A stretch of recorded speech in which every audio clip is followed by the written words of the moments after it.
Today, joining me on a very special episode of Your Call is a man who has drafted a virtual manifesto of change. Is Justice JS Verma, former Chief Justice of India. Thank you for joining me. Thank you. Congratulations, and I think thank you on behalf of a nation for the work you and your committee have done. Thank you very much. Did you manage, sir, was last night the first night you managed to sleep a full night's sleep since you got this job? Yes, but it's my duty to say that those who assisted me in this work, they worked much harder than I did. 29 days for a body of this magnitude, for a work of this magnitude, because you went much beyond what I think some may have seen as your brief. You've never limited yourself to a brief given to you.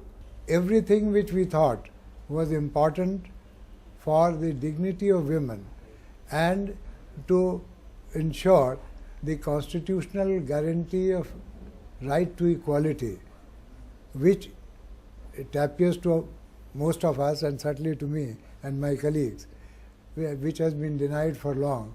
Well, we thought this was an occasion where it was our duty to ensure that the full dignity of the person of every woman was restored.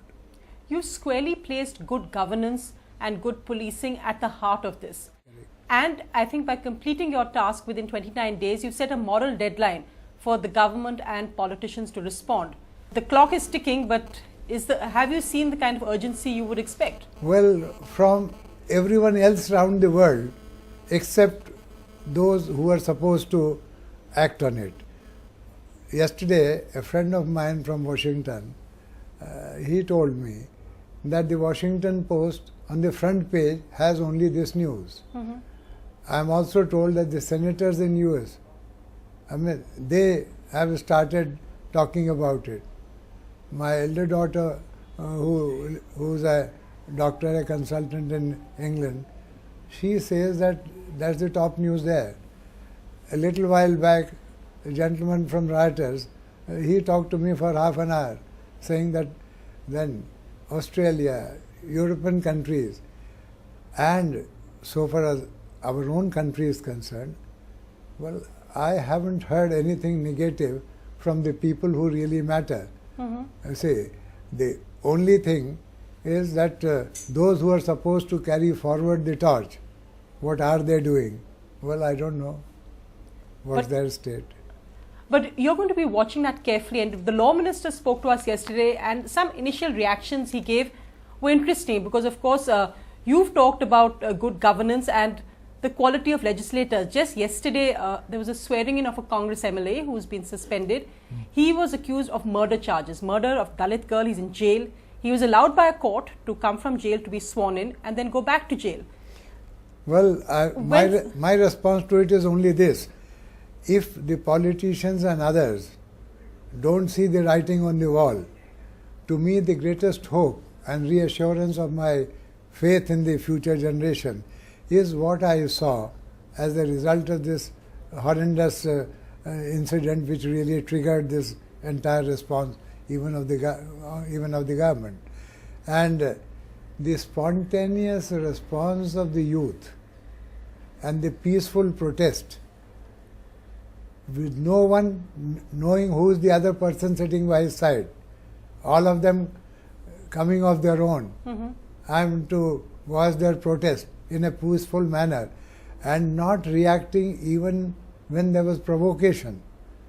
Well, reminded me, I said, Gandhiji's soul must be resting in peace now, seeing that this is the India which is thought of.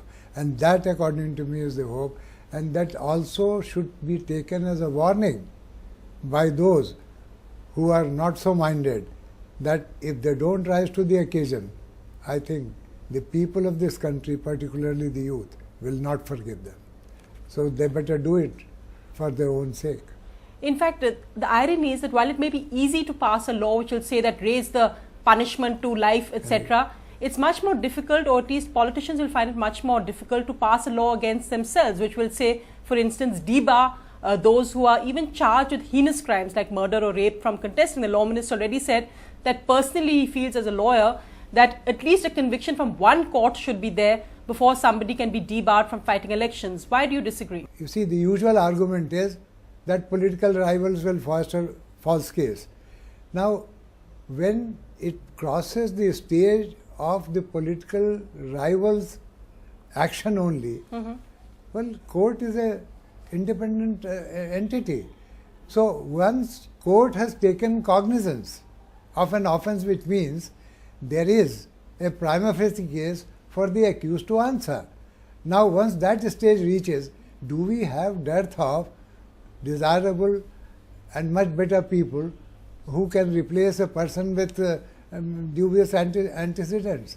And when there are two conflicting interests, one is the personal or individual interest and the other is public interest, naturally the public interest must outweigh. And therefore, unless you exclude from the electoral foray persons with doubtful antecedents, how will the desirable people come?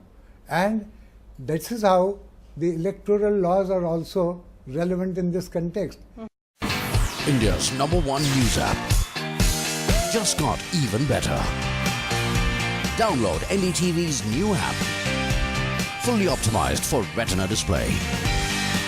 Full screen view. Faster response time. And Sudoku. NDTV's new iPad app. Download now.